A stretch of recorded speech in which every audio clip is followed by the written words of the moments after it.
ပသုံးတွေကိုရှာဖွေပြီးတော့အမြဲတမ်းထီလာအိမ်ချမ်းမြေကရောင်းချပေးနေပါတယ်ရှင်ဒီနေ့မှာတော့ကွက်ကွင်းလှပပြီးနေရာကောင်းတဲ့မြေကွက်လေးတစ်ကွက်ကိုတွေ့ရှိထားပါတယ်ရှင်မြေကွက်လေးရဲ့တည်နေရာကတော့ချမ်းမြသာစီမြို့နယ်မဟာမြိုင်ရပ်ကွက်ထဲက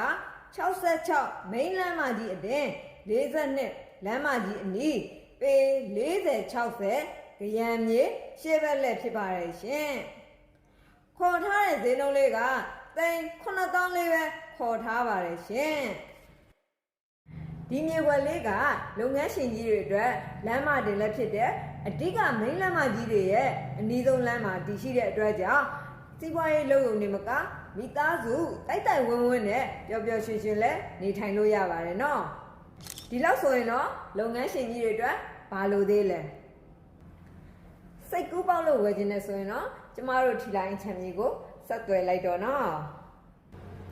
ရောင်းသူနဲ့ဝယ်သူမနစ်နာစေအတွက်ကျမတို့ထီလိုက်ချမ်းမြေကပိုင်ရှင်နဲ့ဓာတ်ရိုက်တွေ့ဆုံညှိနှိုင်းပေးပါတယ်ရှင်အားလုံးကိုကျေးဇူးတင်ပါတယ်ရှင်